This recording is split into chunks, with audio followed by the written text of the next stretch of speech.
Yun! Ito yung mga panahon na broken hearted ako, kaya ang ginawa ko, umakyat ako sa puno ng niyog para saktan yung sarili ko. Pagkababa ko niyan, marami akong Kaya mo gasgas yan? sa tiyan at sa braso. Wala, kung kailan Tapos, binalatan ko na naman yung niyog kasi marunong naman ako magbalat ng niyog.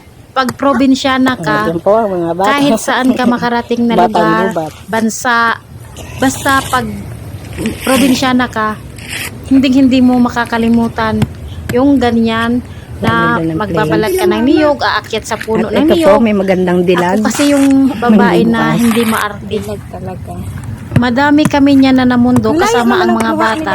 Tapos pag Dyan uwi naman, pagbalik namin, niyan, dami niyang dala niyan. marami kaming bitbit kasi may mga nakuha din kaming mga gulay. O, di ba? Sanay ka pa.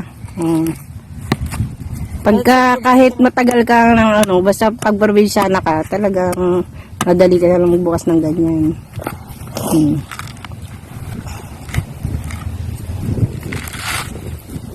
Ano, bubuksan na natin to? Huwag na, ganyan mo na lang. Ay, Huwag na mo na buksan. Hawakan. Yan na, ano na lang natin. Lagay sila Ayan. Laki, no?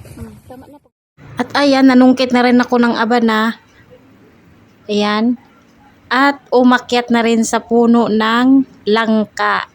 Kaya may bitbit kaming langka din yan, guys. Walang arte ang lola nyo, basta libre.